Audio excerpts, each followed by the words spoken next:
Welcome to the Bud Rebel Show. Tonight I have a very special guest, which I'm going to go over in a moment. But as you know, the Bud Rebel Show is unlike any other podcast out there.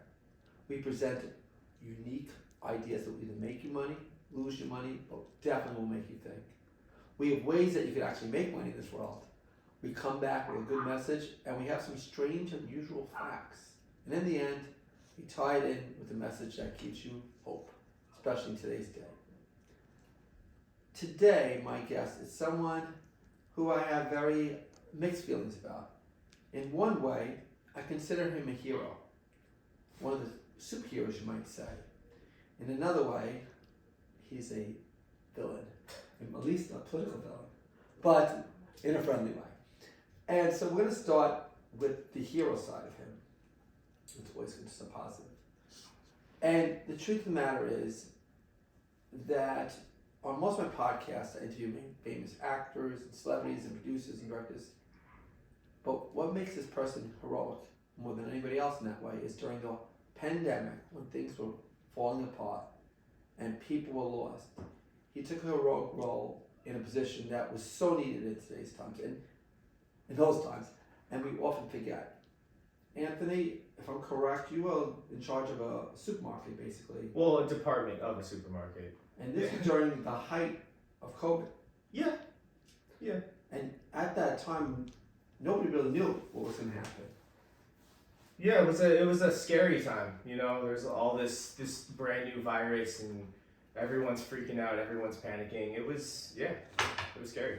I mean, you were at the beginning, I guess with masks and food. There were food shortages probably. I remember toilet paper shortages. Absolutely, there was absolutely a toilet paper shortage.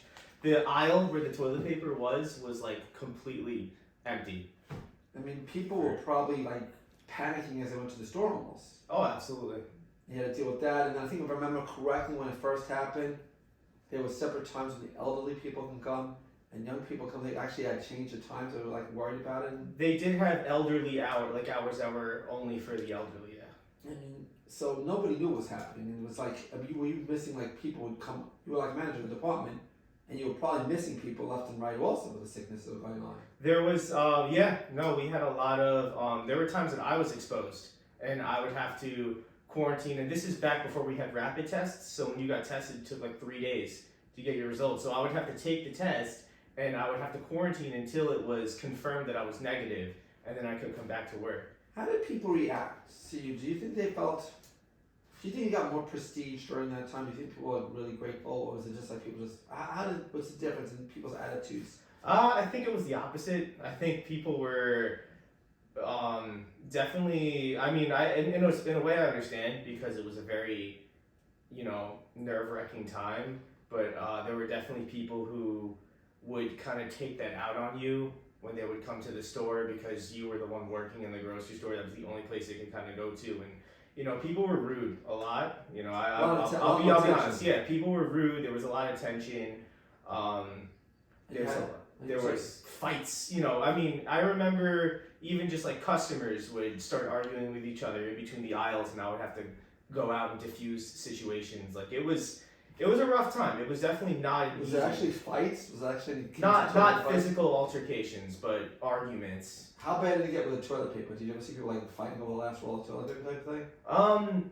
I've never seen people fighting over the last roll of toilet paper, but I've had people demanding that they come to the back of the store because they're like, I know you're hiding all the toilet paper back there. It was like, man, if we had toilet paper, it would be on the shelf. No, you're hiding it. It was, stuff like that. And so you basically saw, like, I guess sometimes the worst of people that you probably even knew that all of a sudden you saw them. It was a lot of projecting of their anger or interesting. Yeah. And the other employees, how did everyone get along there? Was it a little difficult? I mean, how did people deal with this emotionally in terms of business? I think, it was definitely a stressful time for a lot of employees, and we had people who would, there were situations where people would quit just on the spot and walk out, and we're already struggling with staffing and stuff, so that it was not easy. But overall, I actually think it brought me and a lot of my coworkers together, because we got through that whole pandemic together. And I think I got closer to a lot of them. Wow, it's Yeah. interesting with different angles and sort of different backgrounds, and everyone has to come together because what do you have to do? Yeah. That's an interesting thought about that. Looking back on it now, I mean, is there any reflection that you could say to people if God this happens again? Is there anything that we learn in terms of food supplies or anything that we learn as a in that area? And, I think that if it happens again, God forbid, knock on wood. I think we should learn to be a little more caring, because I think a lot, like I was talking about, how people who would kind of project their anger out, and that doesn't help anybody. That doesn't make anything about the situation better. So I think as a whole, as a community, we should learn to be more understanding and caring towards one another. That brings me up to a little different topic. The idea of Google Okay. being, is it a friend or a foe? And what I mean by that is, Google really knows everything about us. Sure. Every search that we put in. Yeah. I mean, we have like a weird search and looking like the fattest person in the world, whatever. I mean, who's the sexiest man? Yeah. And we have like these things, and they could either use it for us, or they could use it against us. Mm-hmm. And I'm wondering, do you consider Google your friend or your foe? And I also want to say, and you're a musician. Yes, actually. And sometimes now a lot of people get canceled for the smallest thing. Sure. Can you imagine if Google would cancel you, or you find one of your searches and they just took it out of proportion? I like to think that I I'm not saying I don't make mistakes. Everybody makes mistakes, but I like to think I live a life where I don't do anything that I can get canceled for. But I mean, I'm trying to think of an example. What I mean is, like, sometimes we look things up as the spur of the moment and just Yeah. have the fun of it. And Yeah. then, I mean, the idea that 20 years later that someone might find out what we search for. It sort of freaks me out after I do it, but I was still searching, so I don't care. I think with stuff like that, there's obviously situations where I remember Kevin Hart had tweeted something in 2009, and 10 years later people brought it up because he said something like, "Oh, that's gay." And I'm a 2000s kid, I grew up in the 2000s, and it was wrong to say gay as like an insult, but people did that, and eventually I think most people at least realized that was wrong, that was offensive, and they moved on from that. And they don't say anything. I'm glad you brought that up, because now we'll get a little heated. This is not though. I think one of the things I'd like to talk to you about is I really want to understand people's thoughts. I have a lot of friends that differ with me politically. Okay. And I'm so interested really where the psychology comes, where the differences come in. So first let's start with this. You just brought up something about gay being good or bad. When I was brought up, what you need to do is, it was called sticks and stones would break my bones, but words would never harm me. And the toughest people were the ones that didn't quote cry or whatever. They get to you, and see if you break. And trust me, gay was the smallest thing they'd call you. Yeah. And you just be strong. And now it seems like words are like weapons that people, and I'm not getting it wrong. I never really want to hurt anybody myself. If I knew I hurt somebody, I would stop it. But at the same time, we become like a censored, I'm sorry, this crackling noise, but I'm trying to open this drink. So we become like a censored society where we're also sensitive to each other, that I don't know if we're even communicating with each other. Well, let me first clarify. I don't consider gay to be an insult. I mean, people, oh, that's gay. I'm like, okay, cool, whatever. Like, there's nothing wrong with being gay. Who cares? But, my point was like in the 2000s. No, I don't think. Listen, this is the show. But you can say this is what's good about the show. You can say what you want. You're not going to be canceled from the show. No, I know. That's not why I'm bringing it up. But the only reason that people okay, let's say someone was heavy. I think this is the easy one. And you think like, fat shaming. You know what? I have friends that could have a heart attack and die because they're heavy, and I can't mention to them that maybe you're gaining weight. Am I cigarette shaming? If I say to someone, smoking is bad for you, I don't even understand it. if someone has like is too thin, and I mean, we can't talk about the way we look. No, I don't think you should, and I'm gonna tell you why. I shouldn't. Because when somebody, there are a lot of people who struggle with body dysmorphia and stuff like that. You might not know, and you might even be coming from a place of good intention where you might be saying, I'm concerned about my friend's health, but you might not know what they struggle with. They might struggle with, weight issues, of body dysmorphia issues, whether it's too thin, too fat, either or, and not even tell anybody. Can I say something? When I was young, I used to say, okay. Okay? Okay. My brother would tease me endlessly about it. You don't hear me saying it anymore. I used to dribble. People tease me about it. I don't dribble anymore. I'm not rooting for the bully. No, what I'm trying to say is that if we are so afraid to talk to each other about what we see and just ignore it, I mean, are those people going to get better? I don't really know how that makes life better. I don't know if we close our eyes to the world. So okay, if I'm afraid to say you have coleslaw on your face, if it's gonna hurt, maybe that coleslaw is a look, maybe you want a coleslaw look. I don't know. We can't just have if we're friends, I can't say to you, you know what, you're gaining a little weight. I think there is a better way to say it. I think you should if you're really concerned about your friend's health, be like, pull them to the side. Definitely don't. I think the big thing is when you say it in front of other people, because sure. I think maybe if you put your friends like, hey, if you ever need to talk to somebody, I'm here for you.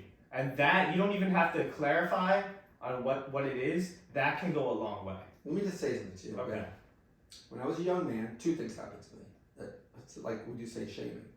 In 6th grade, my teacher, I think I might have repeated this story, but I hope not, they did these desks. I don't know if you had them, where they put all this stuff in your desk. Yeah, I used to. Yeah, when we were kids. Yeah. 30 people in the class. 6th grade, I'm 50 years old, so I'm not about that. So whatever.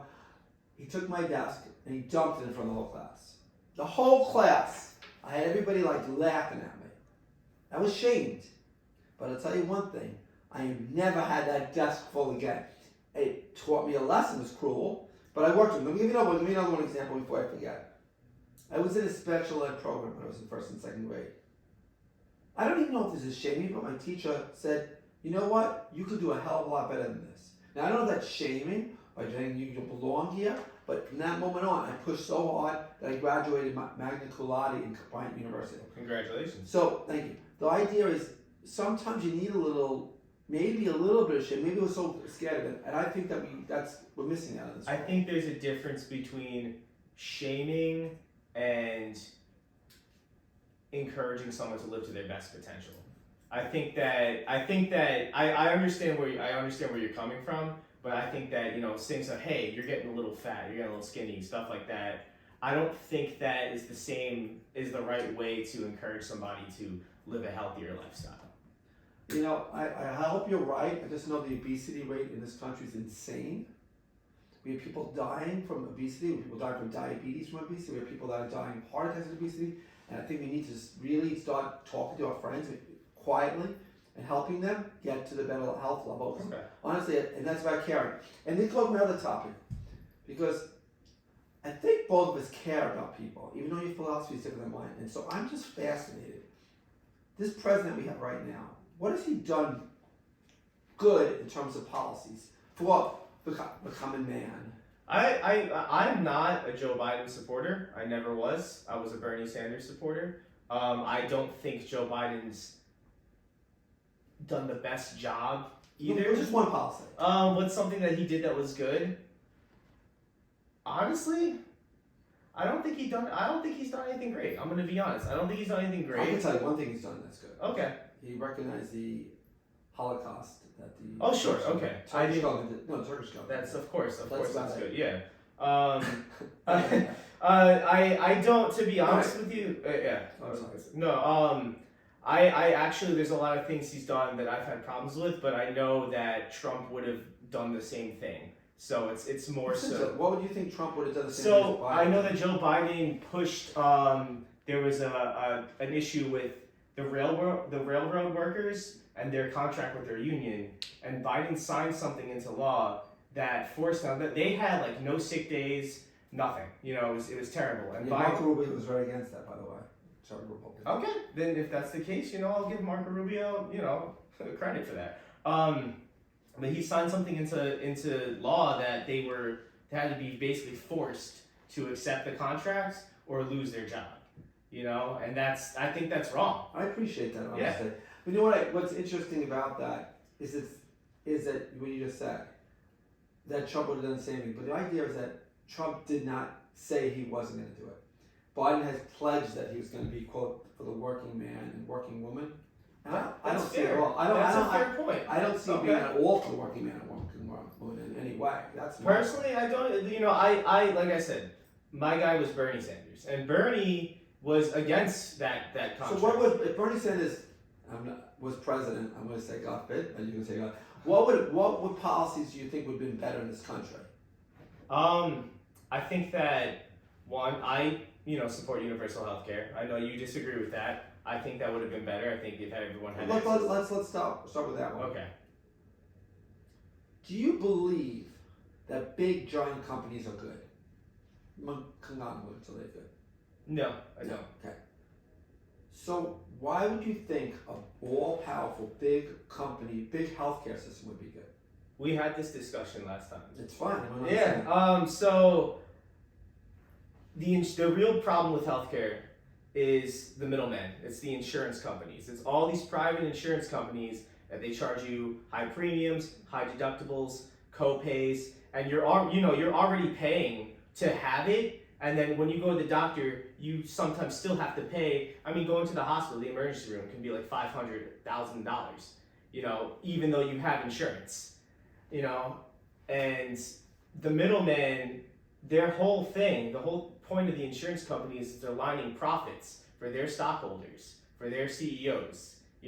Why are they profiting off of people being sick? So, I think the idea about how the reason what it does, I don't know if you know this part. I can't reveal. I know people in the industry that go out and extra bill things. You come to the doctor, you have a headache. They can go in, they'll give you an x-ray, they'll put you through a scanner, they'll do the whole 9 yards. Why? Because they want to make a lot of money, the doctors. And they go through insurance, they do all that stuff. But the healthcare, what the insurance companies do, is make sure that you need the x-rays, that you need this test, you need this. Because not every doctor is ethical. And then when a patient's worried and they're scared, they're more than happy to keep doing these things. There's no cut, there's no end. And there's no end to how much the government will pay. Because there's no reason. Have you seen government actually spend less money they have? What bothers me about government is they haven't solved anything. I would be more than happy to spend money on government spending, on whether it's for homeless or welfare, whatever, to really change somebody's life. Because there's nothing. I am so frustrated, Anthony. I've been here for a little bit longer in this world, seeing so many homeless people in this communities, in the cities. We're spending billions of dollars. I'm sorry to interrupt. We spent $1 trillion, which I'm sure you thought was a good idea, or even more, on the infrastructure bill. Right? I actually think the infrastructure bill was watered down. It was watered down and weakened because of Joe Manchin and Christian Sinema. But infrastructure, just the infrastructure itself. And yet, this was the first time since 9/11 that all the planes stopped running one day. For no reason. There's a little problem with infrastructure. We had a railroad crossing in Pennsylvania where people died. Wasn't it Ohio? Pennsylvania. No, you're right, Ohio. I changed it. He's correct. Thank you. I stand corrected. And people nothing happened. That railroads are still horrible. It was nothing. We have the same garbage in our streets. It looks horrible. So why should I believe government? I don't believe in big business, and I don't believe in big government. I believe the closer you get to people, the better you get things done. Does that make sense to you? So, because I feel like you and I are angry about the same things. Yes, we are. So, what would you propose instead of a government-funded program to help have clean water and stuff like that? If it's not going to be big business and it's not going to be Competition. Everything's about So then competition. isn't that business though? Well, I know. I believe it's small business. I believe in Okay. competition. I don't believe there should be one Google, one thing. I think everything's broken up into small pieces. So you believe that we should I believe in small companies. antitrust? Would you support antitrust Oh, laws? definitely, 100%. Okay, I'm but totally isn't that for it. government? That's government though. Well, that's antitrust laws. preventing business from getting too big. No, I don't believe in government. Okay. Don't get me wrong. I definitely believe in government, but I believe government needs to be small, tight to the people, close to the people. They get rid of them much quicker. I don't believe government should be big I don't believe in big business. Would you? And, wait, wait, wait, Okay, I had a follow up No, question. I'm sorry, go ahead. Would you support legislation that would make it illegal for these because these billionaires, right, Mhm. and these huge corporations, they donate to both parties. They donate to Democrats and Republicans so that they can get favors once they're. Sure. Would you support legislation that would make that illegal?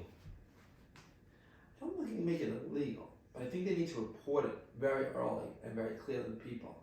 I don't think you can. That's sort of the free speech thing. I don't think you could make it that would make Okay. it again. So I'm a little problem with that. I think everyone should have the right to it. Maybe there's limits to how much you're supposed to be giving to each individual thing. Maybe there's limits to how much corporations, because that's fine. But there are limits. But I don't think because they have just like we do. They have the interest, but it needs to be notified who gets what, and it should be clear. It should be to more American people. transparent. is Exactly. what you're Everything saying. should be so transparent. I mean, meetings that I have should be so transparent. I mean, the idea that we have homelessness, and it's so silly. It's so unbelievably so silly. A person's urinating on the street. A person that's mentally ill is wandering the street, pushing in the subway. We can't take a person, get them the care they need. They have to die in the street before we help them. What is that? What is that? What is it? We have a border. We're letting everybody in this country come. People come to this country. We don't know who the hell they are, what they're coming with, what they are. We don't know. We have no idea. But we know one thing: they bring fentanyl. And I know people that are dead, literally dead because of this stupid drug that's going through our border. And I want legal immigration. I want people to come to this country legal, good people, but we have no control of what's going on. And it's so scary the most thing is that this administration to me doesn't hurt me. I'm got a nice house here, whatever. It hurts my friends in the city. It hurts my friends who are trying to make it in this world because now the police are scared to do anything because they're afraid that they're going to be, if they touch someone the wrong way, they're going to be in trouble, so they don't do anything in areas of control. What has Biden done on immigration that's different than Trump? They had and I'm going to, because I don't have the exact term, but they had a stay in Mexico policy, where you had to stay in that country, and they would check to make sure before you're allowed in this country, number one. Number two, the whole demonization of the people that protect our border and making them feel like they're a piece of crap, and then allowing people they go to court and they go free. They go right through the border. And the amount of people that are watching the border, all that stuff has gone down so much, and that's been the holes. They've never rebuilt the walls. They never did anything. He spent no money on that. Because Obama also. Obama was much better on the border than Biden. So you'll give. I mean, I disagree with Obama on that, but you'll give him credit. Of course. Is what you're saying. Okay, that's fair. Because I do think it's important. I think a lot of people think through partisan lines. No, you shouldn't. And yeah, you shouldn't. No. I wanted to talk about my gig in Orlando. We're going to talk about that soon, but this is going to go to what we did in Orlando. Okay. As you see, the shirt that I'm wearing right now, just want to give Yeah. credit, is from a company called Taylor. And what they do, just wanting to tell you what they do. I really like this company. I think it's a cool idea. Because, I don't know, you got this gig in Orlando coming up. It sounds like really exciting. Well, I had it actually. Oh, last okay, week. okay, sorry. But what I'm trying to say is you have to have a certain look. Of course. But you don't have time to go out and bang, blah, blah, blah. They go and they interview you. And they ask you what you want. And then they give you a list of clothes. They send it out to you. You wear it for a couple weeks and you send it back. Your wardrobe thing doesn't get bigger. And you try something new out. So I just want to tell people, if you like Taylor, it's a really good company. And you put Bud Rebel, BUDREBEL, you get 25% off. So I know a little commercial there, I apologize, but they sponsored my shirt. And I really like it. I don't know if you don't. Nice. But nice. so I mean that's something interesting. But you're talking about why don't you give us a little information on that gig in Orlando while I try this drink? Right. So I performed at Uncle Lou's Entertainment Hall in Orlando, Florida. I'm okay, actually. Thank you. So it's an old punk venue. It's been around since like I think like the 80s. It's got like the posters all over the wall. It's kind of like CBGB's. I'm sure you've heard of CBGB's. Sure, of course. It's kind of like that same kind of vibe, and it's all the locals in the area. They all knew it. It's like very historic and very like well respected venue. It's Wow. small. It's a small punk venue, but it's like got a lot of like heart to it. And I performed with this artist Phenom, Fenum. Check him out. He's kind of does what I do, kind of like pop punk emo, but in like a solo artist thing. And he was also performing on the bill with me. Tons of people there. It was great, and he liked my set so much. He now asked me to be featured on one of his tracks. Oh, And wow, very so cool. I'm actually I'm in the process of writing my own verse to one of his songs, and should be out later this year. Wow. So Yeah. well, we're gonna get to that soon Yeah. about that. So, you, in terms of your now going to different topic, in terms of your music, how does it differ? Because there's so many artists out there. I mean, not to, your hair makes you look a little fake now, but what makes you different in your unique aspect? I think one thing that helps me stand out from a lot of my peers, especially there's like the whole pop punk solo artist thing. That's like a huge thing now. I've been doing that for like 7 years. I've been doing it before it was trendy.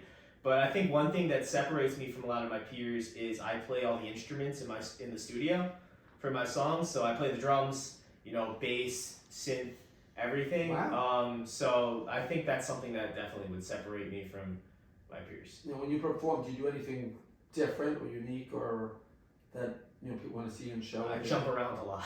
You jump.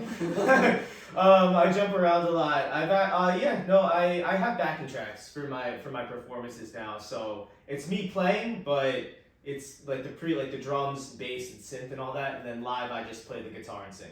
So it's interesting, and there's so many artists. How do you market yourself to get out there to go to these things? How does that happen? If some people out there want to be musicians, how does that happen? How do you?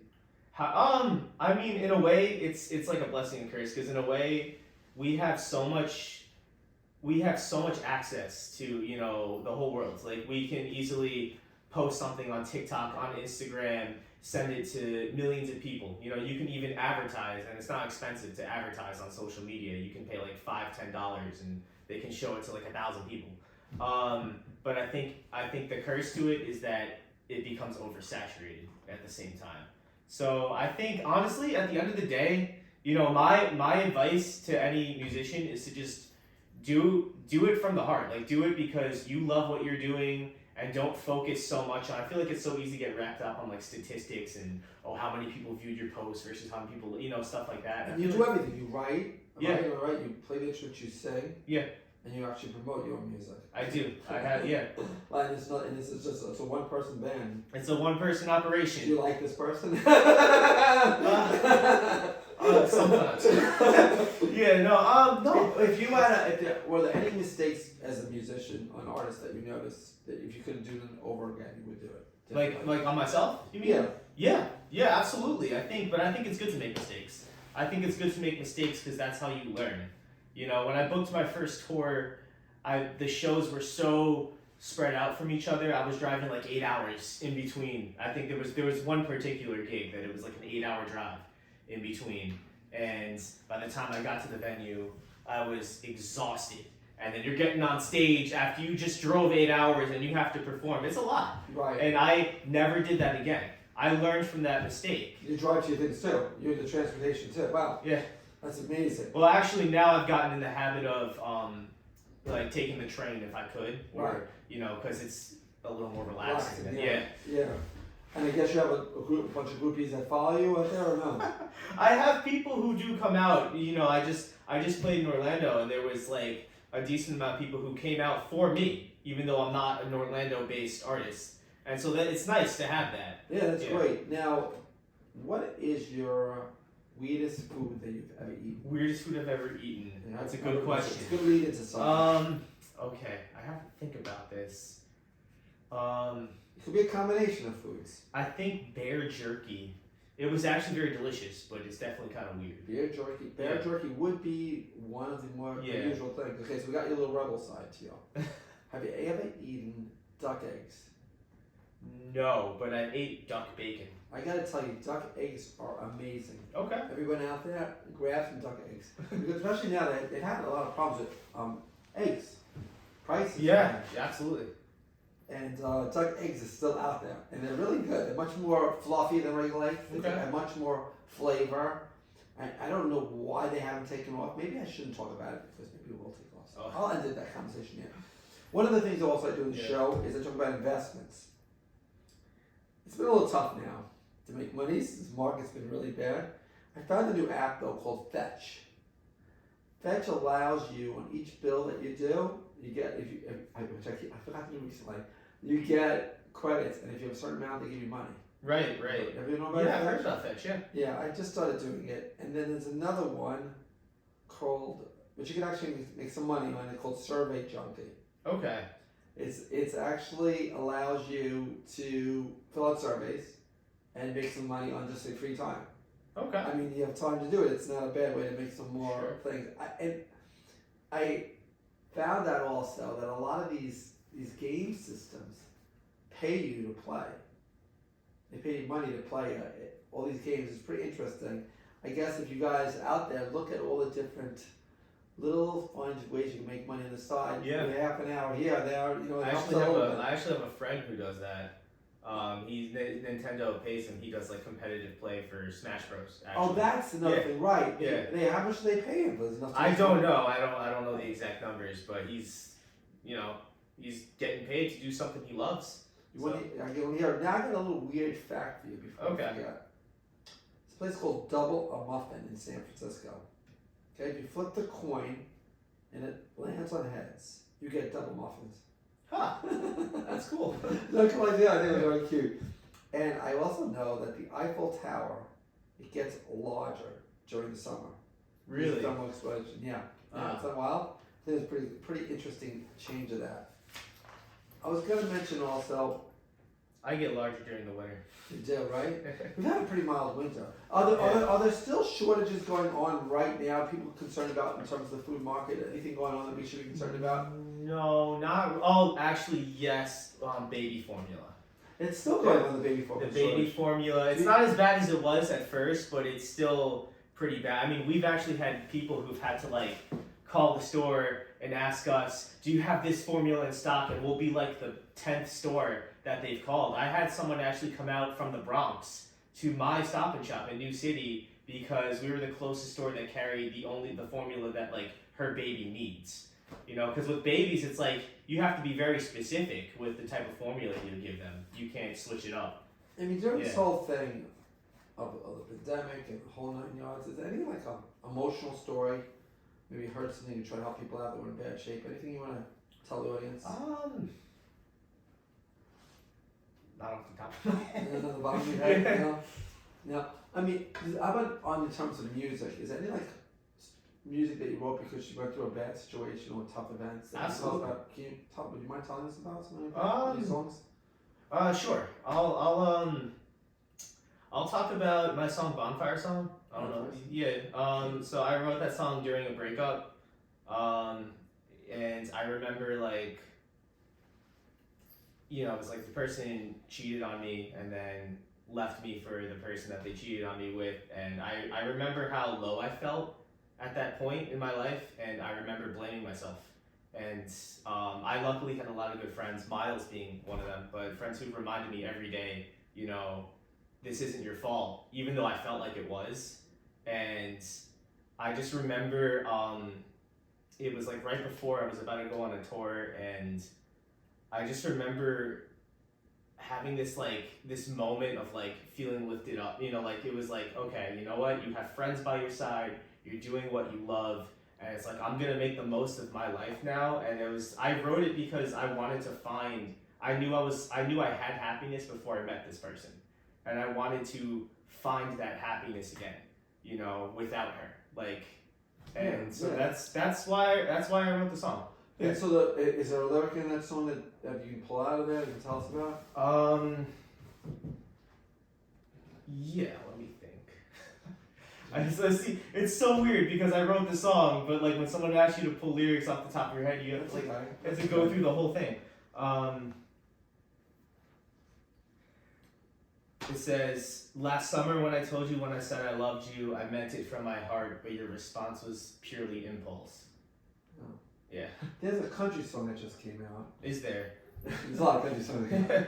But with the song that it skips my mind, it's basically, when did you stop loving me? When did it happen? Okay. And so it makes me feel that way, because I mean, you hear we're investing all this time, and all of a sudden in the blue, then she's like cheated on you, and you're like wondering, when did it happen? What sparked it? Yeah. Right, and everything was, he was coming, when did it happen? And it touched my heart, that song. It's really, I love country music for the words as much as anything else.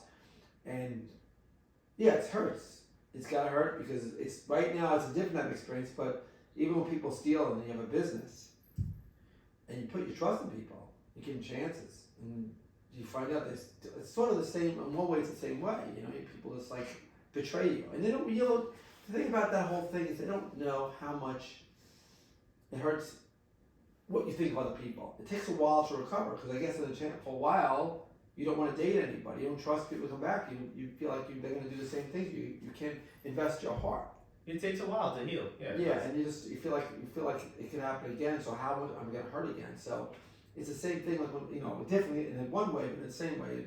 If you have a business partner or something, and I mean, I've gone through a lot of that in my business. Yeah. I've got a lot of people that I trust, that I care about, and that I give them time, and it seems so weird, because it's like, if you came to me and you needed $20, I'll give you the $20. Sure, yeah. And here you have to steal from me, and I'm gonna catch it. So what is the point of doing this thing?